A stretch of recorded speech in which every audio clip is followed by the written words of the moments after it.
Serial इमली का आज का एपिसोड काफ़ी ज़्यादा धमाकेदार होगा। शुरुआत होती है जहाँ पर इमली निशान से बात करती है और इसकी बीमारी के बारे में बात करती है और कहती है, अच्छा तो आपको ये बीमारी थी और आपको पहले से पता था, फिर भी आप यहाँ लौट कर नहीं आए इतने साल। अगर आपको कुछ हो जाता तो घर वाले क्या करते।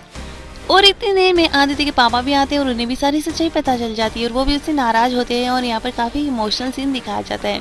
कुछ देर बाद इमली वापस लौट रही होती है और आदित्य की वॉच जो उसने दी होती है वो वापस उसके रूम में रखकर चली जाती है और घर वाले उसे ताने देते हुए नजर आते हैं। सब प्लानिंग करते हैं कि आदित्य और इमली को कुछ सरप्राइज प्लान करना पड़ेगा, इन दोनों को ही अकेले भेजना पड़ेगा ऐसी जगह पर जहाँ पर कोई दूसरा पराया यहाँ पर ना हो। और इमली को बेचारे को बहुत बुरा लग रहा होता है। रूबी कहती है कि तुम यहाँ से चली जाओ इमली, मेरे और पापा के अलावा कोई नहीं चाहता कि तुम यहाँ पर आओ।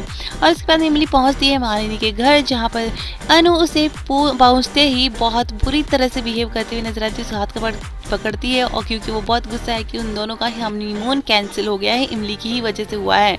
और वो उसके कहती है कि तुम चाहती क्या हो, पहले तुम्हारी माँ ने किसी का घर उजाड़ दिया और अब तुम भी उसी नक्शे कदम पर चल रही हो। और ये सुनते इमली को गुस्सा आता है और उसका हाथ पकड़ कर कह देती है कि हम अपना हक मांग नहीं रहे थे, इसीलिए तो आपकी बेटी को अपना हक मिल रहा है। अगर जिस दिन मांगा ना तो उस दिन सब कुछ बिखर जाएगा। और मालिनी कहती है कि अच्छा तो तुम्हें ये देव के सामने तो तुम बहुत सीधी बनती हो और अब ये क्या हुआ, तुम यही सब कुछ करने आई हो यहाँ पर।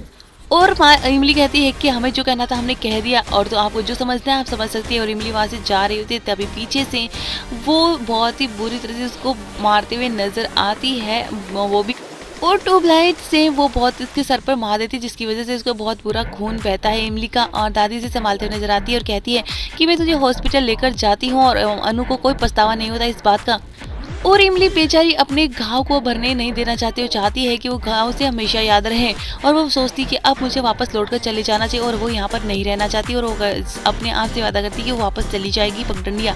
तो दूसरी तरफ आदित्य और मालिनी दोनों ही वहीं सरप्राइज उनके लिए होता है, दोनों ही पहुंच जाते हैं उस जगह पर। और फाइनली आदित्य बता देता है मालिनी को सारा सच और उसे लगता है कि इन दोनों का एक्स्ट्रा अफेयर चल रहा है और उसे कोर्ट में घसीटेगी। लेकिन आदित्य कह देता है कि आप हमारी पत्नी नहीं है, इमली हमारी पहली पत्नी है और हमारी शादी हुई है। और ये सुनकर मालिनी के होश उड़ जाते हैं।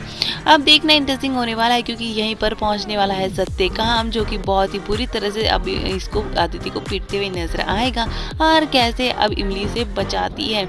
तो आगे के एपिसोड और भी ज्यादा धमाकेदार होंगे। अब देखना है कि मालिनी इस पर क्या फैसला करती है।